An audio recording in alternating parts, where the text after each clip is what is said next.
also talk about the two discourses and what the relationships are between them, and we can also perhaps have some reflection on what Camilla called the second best list. But before we do that, and I think perhaps particularly leading us in the direction of a little bit more focus on climate finance, Neil, would you like to make some comments? And then I'll open the floor for discussion. It's very hard to follow three such broad-ranging and thoughtful presentations. So I'll just confine myself to making four rather brief comments, but focusing on the linkages between climate change and the post-2015 development discourse, which is of concern for us today. So perhaps to begin, the day after the UK budget, two quick thoughts on finance. The first point on sources of finance. Under climate finance discussions, a lot of prominence has been given to exploring different sources of finance. As Simon referred, the AGF report had a strong emphasis on moving away from sole reliance on direct budget contributions of developed or industrialized countries. And I suppose my reflection then with regards where aid is going, can we expect to see the same diversity in funding within development cooperation in the next period of aid? Secondly, the whole question of costs of climate change and development. What we certainly see here is under climate finance, there's been considerable attention has been given to estimating the costs of climate change actions in developing countries. A lot of studies work. What I don't see, and what I'd put back to Jan and others, where are the equivalent needs assessments for aid? And how can we move beyond the simple political goal of 0.7% GNI? To follow those two thoughts on finance with two quick thoughts on governance. And firstly, transparency, and transparency over how public money is spent. And again, we see in the climate change world, there have been strong calls to increase transparency and hence accountability of public funds associated with climate change. And this has been a strong demand coming from developing countries. And my question again is, will this have any knock-on effect on development spending? Because as, again, as an observer of that, I just do not see high levels of transparency in both either aid or climate finance circles at the present time. And then to finish on what I see as the big unresolved question, equity. And what's my observation on the climate side would be is concern over equity is not yet well developed. In part because the mitigation agenda had a very strong emphasis of channeling funds to where emission reductions can be best gained. There is a start of a discussion on what vulnerability to climate change actually means and how this might influence both country allocation and, more importantly, as Jan said, within country distribution. How does external resources get to those most in need? And so going back to the development practitioners, what can the experience with aid say on this? So coming full circle, this takes us back to Jan's presentation at the beginning. Thank you. Thank you very much, Neil. Well, the floor is open. We've clearly got the beginnings of a discussion on the implications of climate financing modalities for development more broadly, and then we've got the broader discussion about the relationship between these climate responses and development, the development framework going ahead. Would anybody like to make a start? There is a roving mic. So if you put your hand up, when you speak, please keep it short. We've got limited time, 25 minutes.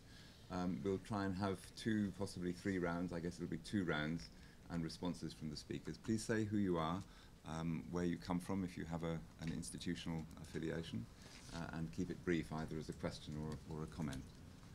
And just put your hand up. Yes, there's one at the end.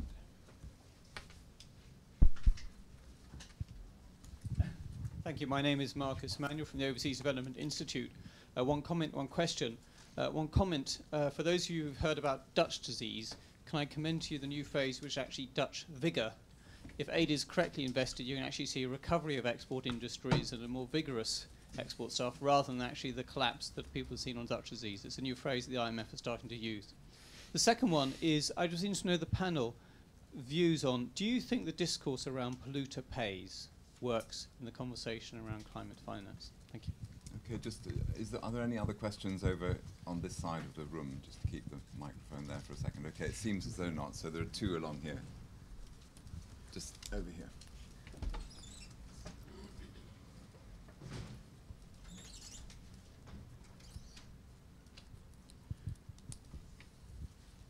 Yes, hi.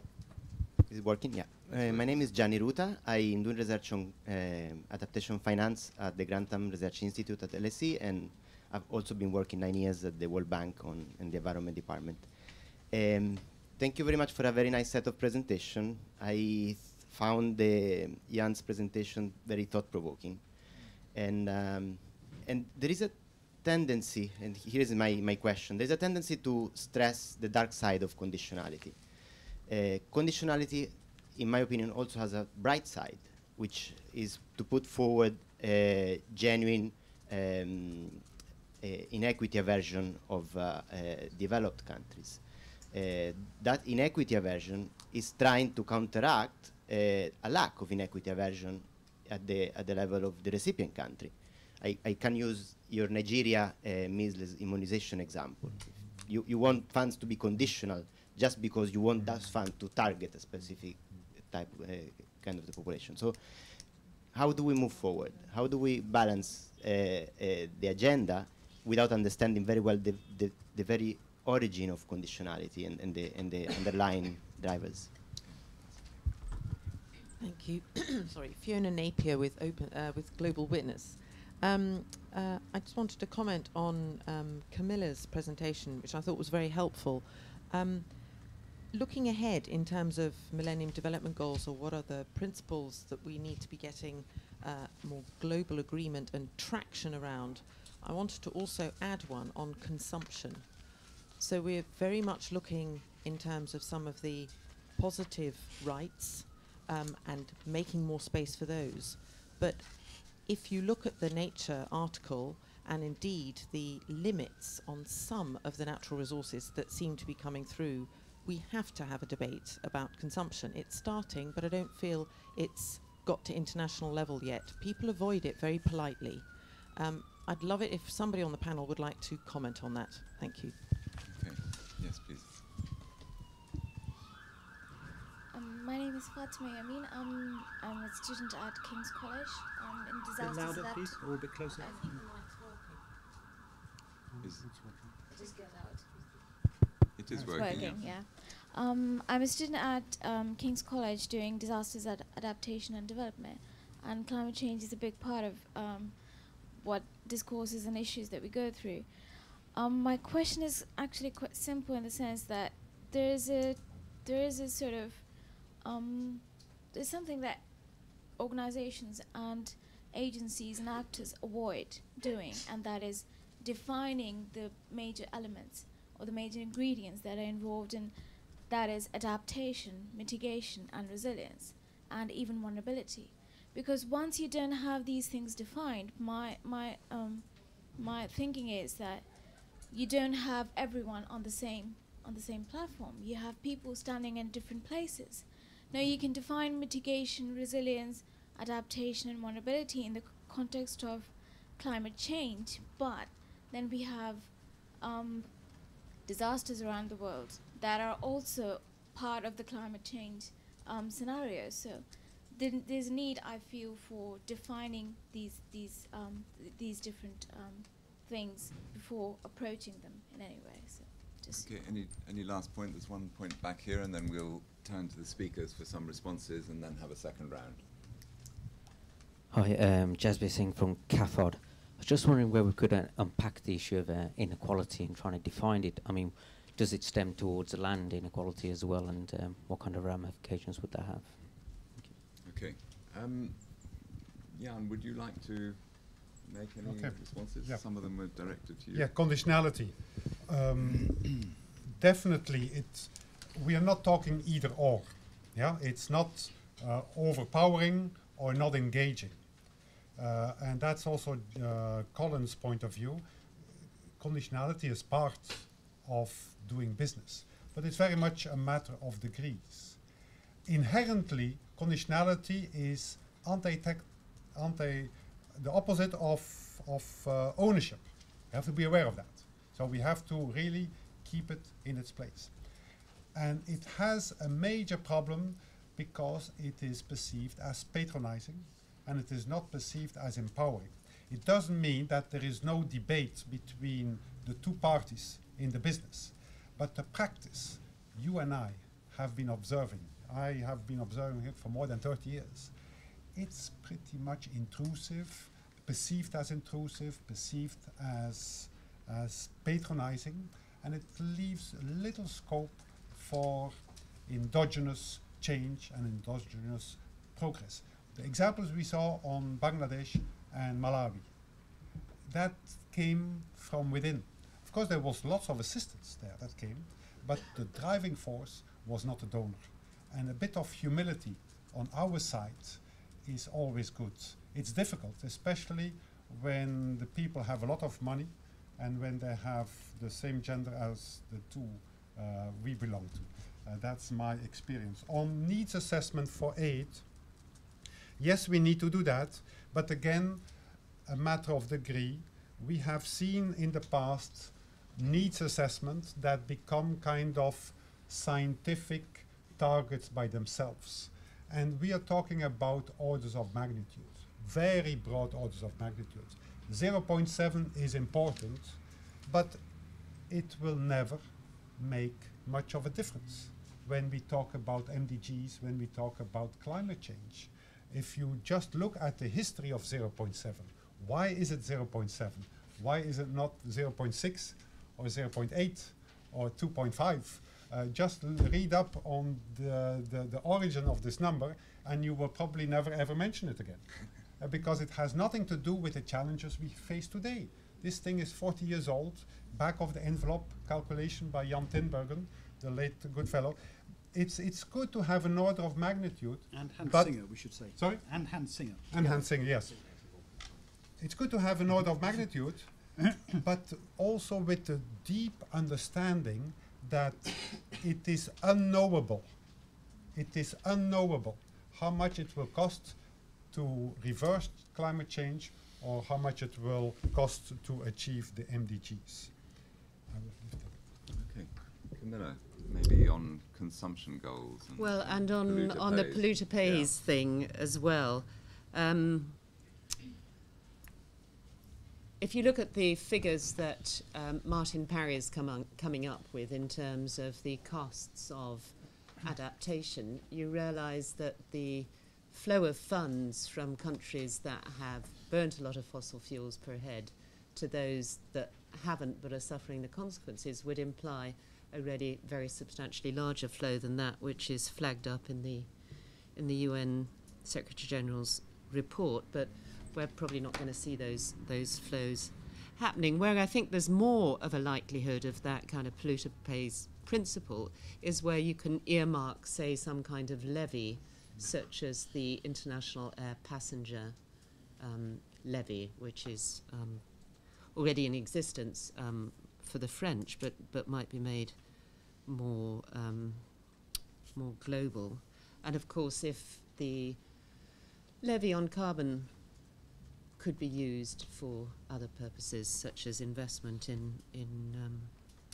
low carbon activity of one sort or another. Fiona, the issue around consumption, I completely agree with you. I mean, people tend to deal with the problem by saying, actually, it's a population problem, you know. If poor countries didn't have so many children, then, you know, we could solve a lot of these problems. Not recognising that the consumption levels of each person in a country like the UK is 15 to 20 times that of each person in many low-income countries. So, I mean, I think we have a terrible tendency to displace action onto other people rather than think about what we need to do ourselves.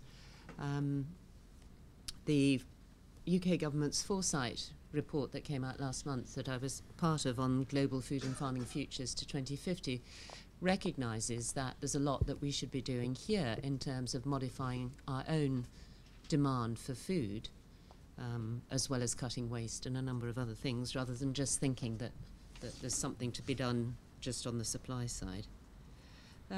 Fatima, your point on... Sorry, Camilla, do you have any thoughts about why there's a lack of momentum there? I mean, this is a massive issue, isn't it?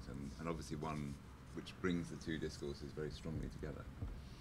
Well, I mean, I think there's a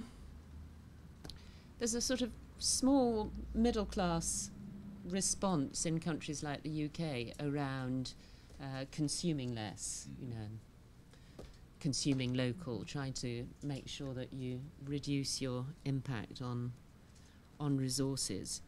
But that doesn't seem to be married with a recognition that in many parts of the world you should be encouraging increased consumption so that you've got a better balance, if you like, between consumption in different places. And that's why I think trying to get our heads around some form of equity measure is absolutely vital. I suppose on that we need to find something which is relatively simple and easy to measure. I know that in the context of the bill that Bob Gaveron is trying to take through the House of Lords on equity, he's suggesting that government refuse to procure from companies that have a top to bottom ratio of salaries of more than, I forget, it might be 1 to 10 or it might be 1 to 20, but that you could find some simple measure that said, you know, if you in your company, or if you in ODR, if you in IID, have an equity ratio in excess of 1 to 5 or 1 to 10, then you're doing something wrong. And I think that sort of simple, fairly simple top to bottom measure would be quite a useful sort of benchmark by which to judge different policies or different organisations. I think, Fatima, you made a very interesting point, which I think kind of points us to the need to sort of get stuck in on the ground on a lot of these issues, because a lot of the categories that we use make sense to us in our heads, but actually when you get onto the ground, you know, what's the difference between mitigation and adaptation? Okay, it may be the difference between dikes and windmills, but for many farmers in particular parts of the world, they've got a series of fields and land and water, and they need to find a way in which they build a more resilient livelihood. And if they can get money for one thing rather than another, then they're likely to use it for a variety of purposes that collectively make them more secure, rather than thinking about it belonging to one particular category that has some sort of intellectual resonance but doesn't necessarily fit reality on the ground. Thank you, Simon. I have 17 points I want to make, and I'll choose 2. The first is that I wrote a paper in about 2001, I think, recommending an inequality target for the MDGs of 0.42 based on the work of Andrea Cornea. And people said to me, this is completely naive, and I think people were right. I mean, I think the chances of getting an inequality outcome target into the MDGs is not worth getting up in the morning for, frankly. Nobody's going to sign up to that. What they might sign up to is human rights legislation, anti-discrimination legislation, and 1 or 2 others of the drivers of inequality. And that poses an interesting challenge, because those are not outcome indicators, they're actually means indicators. And we keep saying that the MDG should be outcome indicators, but we're not going to get a Gini of 0.42 as an MDG. It's just not going to happen. I want to comment on this thing about Dutch vigour, which I'd like a bottle of. It sounds fantastic. Fight wrinkles, Dutch vigour. It comes back to this point that Jan was talking about. Do you invest in human development or do you invest in growth? Which sometimes, by the way, are not competitive. And it's an issue that Francis Stewart worked on, if you remember, some time ago, and demonstrated that the countries that were most successful invested in both. But at the margin, there are choices. And what we know from the Dutch disease literature is the point that Marcus made, which is the way to avoid Dutch disease and acquire Dutch vigour is to invest in moving the supply curve to the right. Investment in infrastructure, in upskilling the workforce, in spreading the benefits of innovation around the economy, and not necessarily in providing measles injections for very poor children. And I remember some work that was done from Oxford on this, on Uganda, where it was quite clear that if you wanted to avoid Dutch disease, you didn't spend money on human development issues, you spent it on building the infrastructure and reducing, improving the roads and so on. So here's an issue where we need to be very clear at the margin, what is the balance between human development and productive investments? And the risk is that we get it wrong, and we either do too much of one or too much of the other. And I'm with Francis Stewart that we need a very carefully balanced budget, and that, of course, is a fatuous statement until you go to a country and work it out. And Neil, you've got... Just a very quick reflection on this very interesting issue on consumption. I think the industrialized countries' emission reduction targets is an important early test of that. Thank you very much. We've got time for a short next round. We'll go to the back. Over there, there are sort of 3 comments at the back and then in the middle, and then we've got a bunch of comments at the front. I don't know if we'll get to yours, but okay, please thanks. be brief. Can I just say thanks so much to the speakers? You've very much spoken to me. I've just had 6 weeks designing Please say climate who you change. Sorry, Philip Dearden from the University of Wolverhampton Centre of International Development and Training. Very much spoke to me because I've just had 6 weeks designing a DFID climate change program in in Ethiopia, which is absolutely fascinating, and dealing with these financial issues was absolutely key. I want to try and string together a few points that were made. One is around donors, completely endorse all that Jan said around donors. Camilla's points around pipes and plumbing. I'm not sure drip feeding is going to be quite enough in terms of irrigation, in terms of the amount of money we've got to actually push down the pipes, but very, very important. But I think Simon's 7 points up there are absolutely key. And I wonder whether we need to really think around aid mechanisms a little bit. Perhaps it's another debate, perhaps for another day, but have we got lessons to learn from budget support, sector-wide approaches, maybe other bits of where ODI have been doing some very interesting work? Certainly projects and programs are absolutely fraught. The Paris agenda, the Accra agenda, just doesn't exist on the ground in Ethiopia at this point in time. So we are going to have to look at other mechanisms for delivery. Thanks, Philip. I mean, there are some subsequent sessions in the climate finance series which are going to be dealing with some, so that's a very nice trailer for them. Yeah, there were one or two more at the back there. Hello, my name is Helen Edmondson. I work in the Department for Energy and Climate Change in the Climate Finance team. Just thinking about some of the points that both Neil and Simon mentioned about equity, of how we distribute UK aid for climate finance, of which we have 2.9 billion over the next 4 years.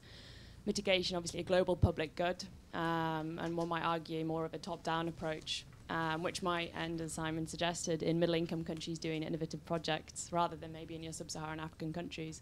I'm just wondering if you have any thoughts on particular guidance or criteria by which we should be thinking about how you would want to allocate your money to tackle both of these challenges of global public good and development.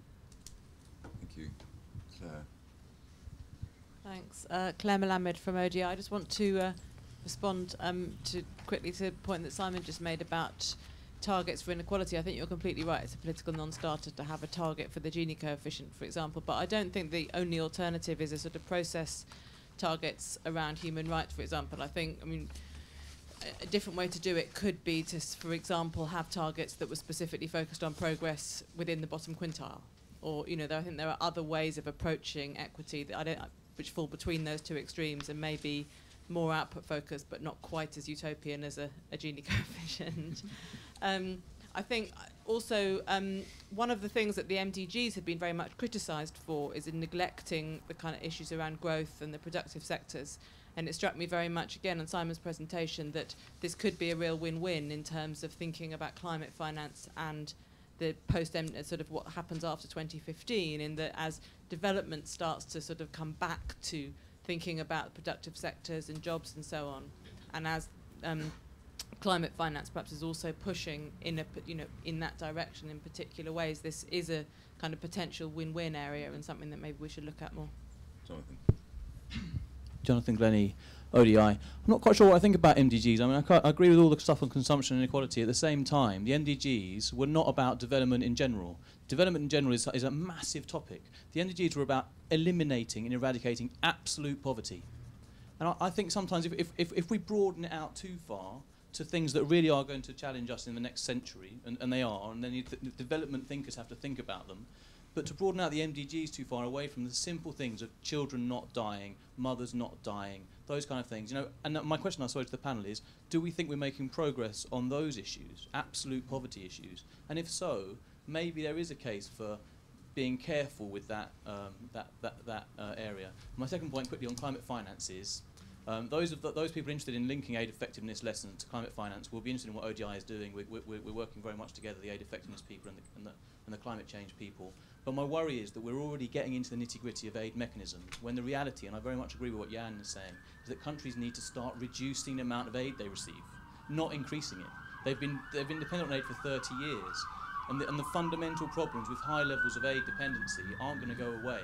And the important issue linked to that is, the more money we give as climate finance and aid lets us off the hook when it comes to political pressure for northern countries actually making the changes that will genuinely make a difference to climate change. So we come out of the buildings offering money rather than offering change. One more point at the front, I'm afraid, and if it's quick, you may be able to get one more in, and then there'll be about 30 seconds for each speaker to respond on anything. I'll try to be quick. Carl Schultz with Climate Adaptation Works. I'd like to amplify the question on polluter pays and direct it towards issues of trying to get the private sector through levies, but I might even suggest additional caps based on cumulative emissions to find both obligations but also a real economic incentive and individual incentive to undertake activities in developing countries, not just in mitigation but adaptation. But I want to again ask the question before, how well does polluter pays resonate, and what are the frameworks under which it can resonate better, considering we are looking at second or maybe even third best options? Okay. Yeah. Raffaella Bellanca, Consultant Sustainable Energy and Communication. Why do we have the tendency to separate problems into compartments? Simon before was talking about development and climate, and Camilla mentioned environment and development, and how do we integrate those. But actually the real problem is, how do we make people recognize that they are the same problem? Ecological services are a source for development. The energy revolution has the potential to be a driver for development if embraced, and a strong break if not. Thank you very much. I'm just going to give the speakers a small chance to say anything at this point that they would like to before we close. Simon, have you got any? The thing about all these policy instruments is that it's about the politics. And I have another section of the talk which I didn't do on the politics, but it's how do you create long-term, credible policy frameworks which will not be abandoned like the fuel levy, for example, when things get tough, and getting people to accept some of these is really difficult. Number one. Number two, on the MDGs, the sooner ODI and its friends can get a one-page statement of what they would like the MDGs to be after 2015, the more influential you would be, I think. And thirdly, this question about how would you allocate the money is a really good question. I haven't the faintest idea, but I'm coming into DEC next week, and it would be really interesting to talk about it. Camilla. Yeah, I guess on the MDGs, it depends how pragmatic or how idealistic you want to be. If they are meant to be a set of goals agreed collectively that get us to a fairer, better, more sustainable space, which I think they ought to be for 2030 or 2040, then I think we do indeed need to make sure that we've got things in there which may be difficult to achieve, difficult to define, but which start to set a level of ambition which currently isn't there. I veer towards the idealist, but clearly we've got to find something which is not too difficult to measure and monitor as well. But I think we will have missed a really big chance if we only focus on NDG Mark II and miss that opportunity to look a bit bigger. On the colleague who's just come back from Ethiopia, I don't think it's a question of either or. I mean, most irrigation systems have both canals and tiny little feeder. And you just have to make sure that, you know, the water goes through all of those different bits. The trouble is that it tends to just stick in the big canals, and a lot of it disappears through evaporation and other means. So that, as I say, it's not a question of either or. But if money only goes to government and doesn't get down into a much more dispersed pattern of use and need, then I think, again, we've missed a big opportunity to build tailored, nuanced, relevant capacity at that much more local level. On the polluters pays thing, yeah, I mean, I think our whole thinking behind moving towards a kind of green economy vehicle rather than the climate change language has been that it offers for a lot of audiences a much more positive, gutsy, forward-looking, private sector-led opportunities rather than, you know, cuts and difficulty and caps. But I mean, I don't think we should be abandoning the climate negotiations, but more seeing that at the moment, hey, they're a bit stuck. So how do we try and achieve much of the same movement, but through a slightly different means? Jonathan, yes, we are making progress on the basics, child mortality, maternal mortality, basic education, but that's based on aggregate indicators. Yeah? If you take the John Rawls view, we are not doing good. Like in Nigeria, if you put yourself into the position of the bottom 3 quintiles, you're not seeing much progress. You're seeing regress. And we have to have a complete picture. Too often we are stuck with those aggregate overall national indicators, and they only tell us a part of the story. They don't tell us the full story. That's why we have proposed these equity adjusted indicators. And instead of throwing in a Gini coefficient in the MDGs, which I agree with Simon, this is politically a no-no, we have to make our indicators less equity blind. Because the way we produce our national indicators today are equity blind. They give as much importance to progress at the top as they give to progress at the bottom. And that's not fair. We have to bias that in favor of where we want most progress to go, to the people who most need it. And there is a way of adjusting some of those key national indicators, and it is politically feasible to do that, because we are talking about indicators not of equality of outcomes, but of equalities of opportunity. Because we are talking about being alive when you go to school, having a decent education. It's not equality of outcome. And politically it works.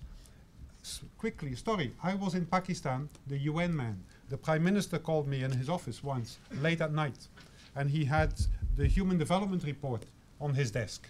And he was fuming because Pakistan had gone down 1 notch in the ranking, and he wasn't happy.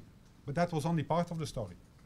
The other part of the story was that India had gone up 1 notch up, and that was problem. But it means that those politicians are looking at it. You guys, what do you do when you get a ranking like that? You compare your country where it was before and where it is with, I won't pronounce the country, you know it better. Each country has those comparators. And we, researchers can... No. Belgium looks at somewhere else. Yeah? We compare with Holland, and we always lose the comparison. But that's okay. But that's where the statistics can be used to score a political point with our leaders, because they are very sensitive to those ratings. And if we create a mechanism like ODI should do that, come up with international rankings of a few indicators which are equity adjusted, and then we will get a reaction. Thank you very much to all three speakers for also being very responsive to the comments and questions. I'm sorry to have had to have rushed you. We're out of time. I think it's a complex discussion. It will clearly continue. There's a lot of work to be done, but thank you very much and a round of applause.